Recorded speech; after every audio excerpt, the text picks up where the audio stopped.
দুনিয়া জুড়ে দর্শকদের কাছে তুমুল জনপ্রিয় Mission Impossible series. Tom Cruise এ সিরিজের সিনেমাগুলোতে অভিনয় করেই গ্লোবাল স্টার হিসেবে স্বীকৃতি পেয়েছেন। 1996 সালে প্রথম মুক্তি পায় মিশন ইম্পসিবল। এরপর আরও 7টি পর্ব যুক্ত হয়েছে এই সিরিজে। এবার নির্মাণ হচ্ছে mission impossible 8। Mission impossible cinema নিয়ে আগ্রহের শেষ নেই দর্শকদের।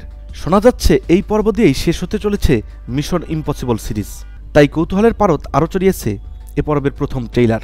সেখানে জানা গেছে এবারের পর্বের নামও। সোমবার ট্রেইলারটি প্রকাশিত হয়েছে প্যারামাউন্ট পিকচার্সের ইউটিউব চ্যানেলে। ট্রেইলার থেকে জানা গেল এ ছবির নাম রাখা হয়েছে Mission Impossible the Final Reckoning. Christopher McQuarrie পরিচালনা করেছেন এই সিনেমা। 2 মিনিটের ট্রেইলার জানান দিচ্ছে আগামী বছরের মে মাসে মুক্তি পাবে এটি।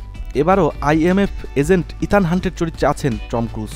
আর অভিনয় করেছেন স্টিকেল চরিত্রে রেমস লুথার, ডান চরিত্রে সাইমন পেক, গ্রেস চরিত্রে হেইলি অ্যাটওয়েল, গ্যাব্রিয়েল চরিত্রে এসআই মোরালেস, হোয়াইট উইডো চরিত্রে ভ্যানেসা কিবডি, প্যারিস চরিত্রে পম ক্লেমেন্টিভ, স্লোন চরিত্রে অ্যাঞ্জেলানা বাসেট।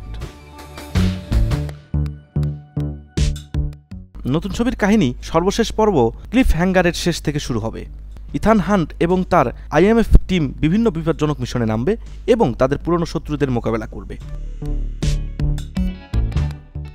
এবার রেবেকা ফার্গুসন অভিনীত আইলসা ফাউস্ট চরিত্রটি দেখা যাবে না, কারণ তার চরিত্র ডেথ রেকনিংয়ে মৃত বলে জানানো হবে এই পর্বে।